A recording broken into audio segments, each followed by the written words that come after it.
কে বলেছে দিল্লি বহুদূর? এখন আর দিল্লি বহুদূর নয়। ভারতীয়দের কাছে তো নয়ই, বরং এখন অনেক বাংলাদেশিদের কাছেও দিল্লি আর অনেক দূরের বিষয় নয়। এখন আপনি চাইলেই দিনাজপুরের হিলি হয়ে বালুঘাট দিয়ে খুব সহজেই দিল্লির উদ্দেশ্যে রওনা দিতে পারবেন।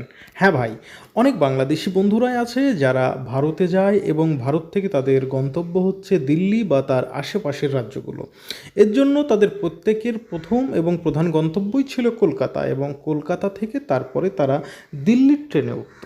কিন্তু এখন যদি আপনি চান, আপনাকে আর কলকাতা যেতে হবে না। আপনি চাইলে বাংলাদেশের দিনাজপুর জেলার হিলি বন্দর দিয়ে ভারতে প্রবেশ করার পরে মাত্র কয়েক কিলোমিটার দূরে বালুরঘাট মহকুমা থেকেই আপনি পেয়ে যাবেন দিল্লিগামী ট্রেন।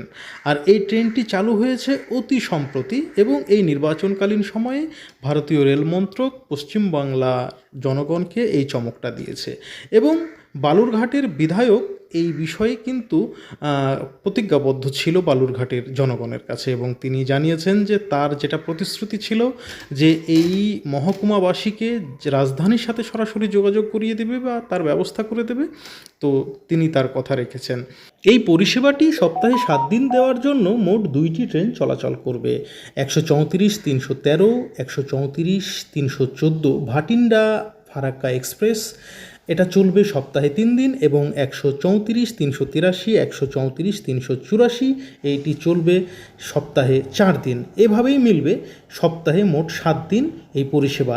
এর আগে এই ভাতিন্ডা ফারাক্কা এক্সপ্রেস ট্রেনটি মূলত মালদা টাউন থেকে ছেড়ে যেত দিল্লির উদ্দেশ্যে, কিন্তু এটি এখন আর মালদা টাউন থেকে ছেড়ে যাবে, বালুরঘাট থেকে মালদা হয়ে তারপরে দিল্লির উদ্দেশ্যে ছেড়ে যাবে। সুতরাং মালদাবাসীর জন্য এতে কোনো প্রকার ঝামেলা হবে না বলেই জানিয়েছে রেল মন্ত্রক। ভারতীয় রেল যোগাযোগ ব্যবস্থার উন্নতি অবশ্যই আমরা কামনা করি। সেই সাথে কামনা করি যাতে বাংলাদেশিরা সাবধানে এবং সতর্ক ও নিরাপত্তার সাথে ভারতের রেল ভ্রমণ করে।